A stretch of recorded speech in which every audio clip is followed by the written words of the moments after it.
Hypertension বা high blood pressure হলে সেটাকে সাইলেন্ট কিলার বলা হয়, কারণ অধিকাংশ সময়ই যখন কারোর প্রেশার বেড়ে যায় তখন কোনো সাইনস অ্যান্ড সিমটমস লক্ষ্য করা যায় না পেশেন্টের মধ্যে। তো আজকের আমরা জানবো হাইপারটেনশন কী, কী কারণে হাইপারটেনশন হয় এবং হাইপারটেনশন হলে কী কী চিকিৎসা আমরা করে থাকি সেই সম্বন্ধে আজকের আমরা জানবো।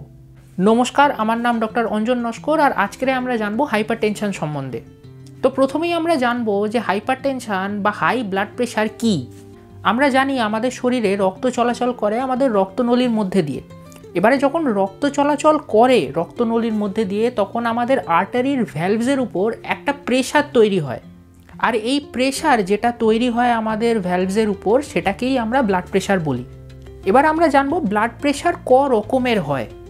ব্লাড প্রেশারের মেশিনে যখন আপনি ব্লাড প্রেশারের রিডিং দেখবেন তখন আপনি লক্ষ্য করবেন যে ব্লাড প্রেশার মেশিনে দুটো রিডিং আছে।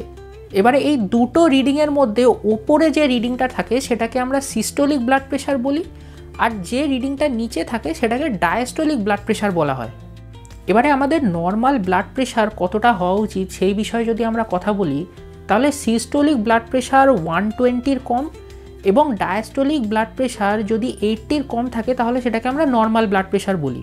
এবারে আমেরিকান হার্ট অ্যাসোসিয়েশনের দ্বারা যেটা বলা হয় যে কারোর সিস্টোলিক ব্লাড প্রেশার যদি 130 থেকে 139-এর মধ্যে থাকে এবং ডায়াস্টোলিক ব্লাড প্রেশার যদি 80 থেকে 89-এর মধ্যে থাকে তাহলে সেটাকে স্টেজ 1 হাইপারটেনশন বলা হয়।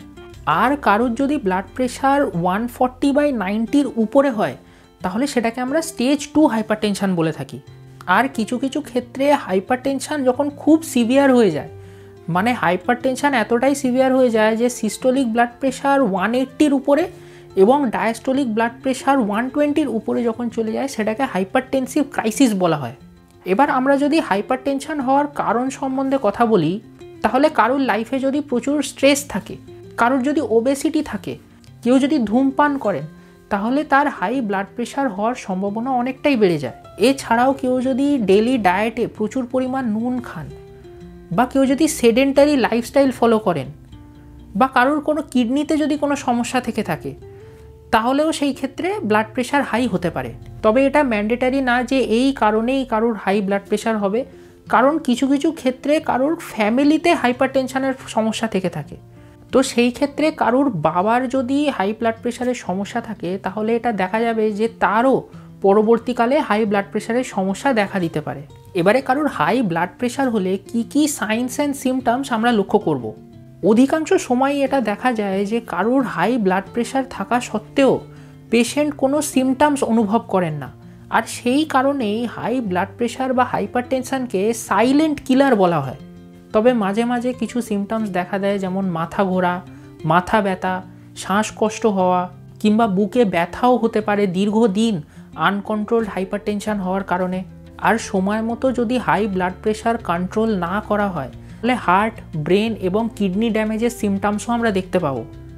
এবার আমরা জানবো আমাদের দৈনন্দিন জীবনে এমন কি কি পরিবর্তন আমরা করতে পারি যাতে পরবর্তীকালে আমাদের হাই ব্লাড প্রেশারের সমস্যা না হয়, কিংবা আপনার যদি অলরেডি ব্লাড প্রেশারের সমস্যা হয়ে থাকে তাহলে আপনি এমন কি কি করতে পারেন যাতে আপনার ব্লাড প্রেশার কন্ট্রোলে থাকে। তার মধ্যে প্রথমেই হচ্ছে সল্ট রেস্ট্রিক্টেড ডায়েট, অর্থাৎ আপনাকে আপনার ডায়েটে নুনের পরিমাণ অনেকটাই কমিয়ে ফেলতে হবে। এছাড়াও আপনাকে আপনার ওজন কন্ট্রোলে রাখতে হবে। আপনার ওজন যদি সাধারণের তুলনায় বেশি হয় তাহলে যত শীঘ্র সম্ভব আপনার ওজন কমাতে হবে। এছাড়াও কারোর যদি প্রায় সময় অ্যাংজাইটি হয়, সবসময় যদি কেউ স্ট্রেসড থাকেন, বিশেষত যাদের টাইপ এ পার্সোনালিটি আছে, তো সেই ক্ষেত্রে সেটা কন্ট্রোল করতে হবে। আর সেটা যদি নিজে থেকে কন্ট্রোল না হয় তাহলে আপনাকে মনোরোগ বিশেষজ্ঞের পরামর্শ নিতে হবে। এছাড়াও রেগুলারলি এক্সারসাইজ করতে হবে, ধূমপান এবং মদ্যপান পুরোপুরিভাবে ছাড়তে হবে। আর এগুলো মেনে চলার পরেও যদি আপনার ব্লাড প্রেশার 140/90 মিলিমিটার মার্কিউরির বেশি আসে তাহলে আপনাকে আপনার ডাক্তারবাবুর পরামর্শ নিয়ে প্রেশারের ওষুধ শুরু করতে হবে। তবে এটা আমাদের মনে রাখতে হবে যে ব্লাড প্রেশার কন্ট্রোল করার ওষুধ লাইফ টাইম চলে, তো নিজে থেকে কোনোদিন ডোজ কমানোর চেষ্টা বা আপনার ডাক্তারবাবুর পরামর্শ ছাড়া ওষুধ বন্ধ করলে হবে না। তো আজকের এই ব্লাড প্রেশার সম্বন্ধে এই ভিডিও এই পর্যন্তই। এই ভিডিও সম্বন্ধে আপনার কি মতামত সেটা কমেন্টের মাধ্যমে জানাতে পারেন। এই ভিডিও যদি ভালো লেগে থাকে তাহলে ভিডিওটিকে একটি লাইক এবং চ্যানেলটিকে সাবস্ক্রাইব করে পাশে থাকবেন। ধন্যবাদ।